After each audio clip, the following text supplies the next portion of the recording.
হলি recipe.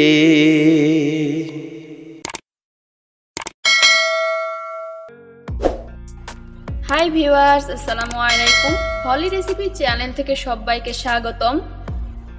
আজ আমি আপনাদের ইফতার একটি রেসিপি তৈরি করে দেখাবো। তাহলে চলেন শুরু করা যাক সেই রেসিপি।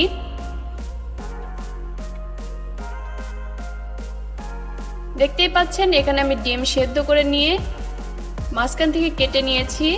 এখন এর মাঝখানের যে কুসুমটা থাকে সেই কুসুমটা আলাদা করে নিচ্ছি।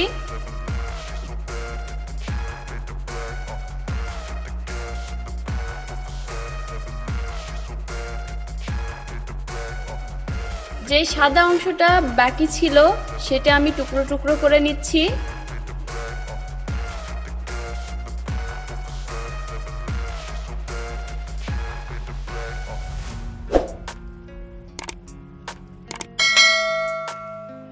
আমি সবগুলো ঠিক এমনভাবে কেটে নেব। এই যে আমার সবগুলো কেটে নেওয়া হয়ে গেছে। এর মধ্যে এখন আমি অ্যাড করে দিচ্ছি পেঁয়াজ, দিয়ে দিচ্ছি কাঁচা মরিচ, দিয়ে দিচ্ছি স্বাদ মতো লবণ,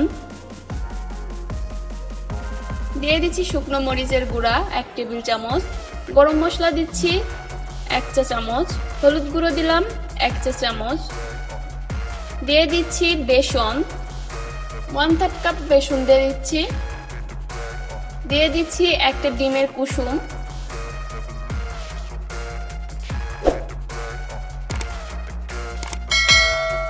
এখন হাত দিয়ে ভালোভাবে মেখে নিচ্ছি।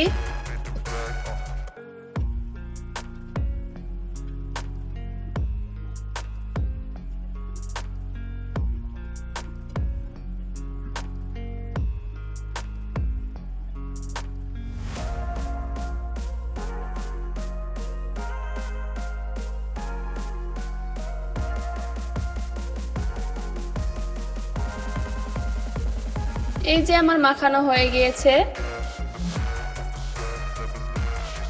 এখন চলে যাব ভাজতে। কড়াইয়ে আমি তেল নিয়েছি, দেখতে পাচ্ছেন। তেলটা গরম হয়ে আসলে আমি এর মধ্যে ছেড়ে দিচ্ছি একটা একটা করে, ঠিক পেঁয়াজও যেভাবে আমরা ছেড়ে দিই।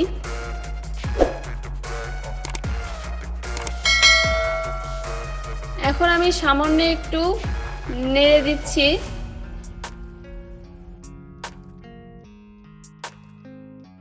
দেখতেই পাচ্ছেন উপরে একটু কালার হয়ে এসেছে। আমি উল্টিয়ে পাল্টিয়ে ভেজে নেব।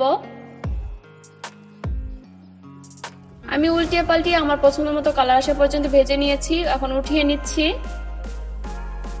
আমি সবগুলো এমনভাবে ভেজে নেব।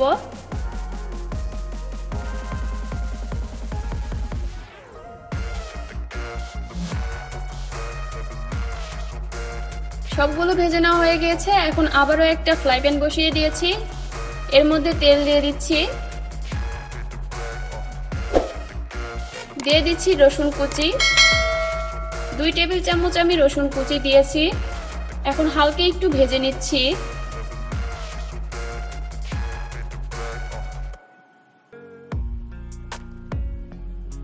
এখন দিয়ে দিচ্ছি আমি ধনিয়া পাতা কুচি, আবার একটু নেড়ে নিচ্ছি।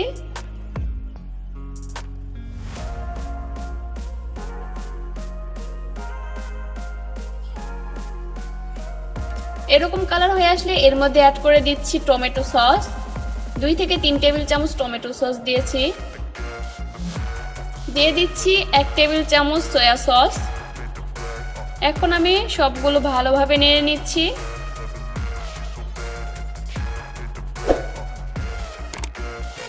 কিছুক্ষণ নেড়ে নেওয়ার পর এর মধ্যে এখন আমি দিয়ে দিচ্ছি সেই ভেজে রাখা চপগুলো, দিয়ে ভালোভাবে উল্টিয়ে পাল্টিয়ে নেড়ে নিচ্ছি।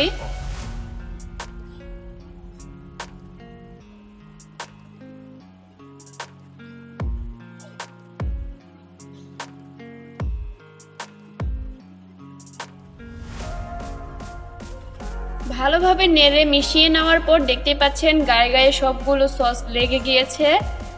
এখন এর পর্যায়ে আমি নামিয়ে নিচ্ছি।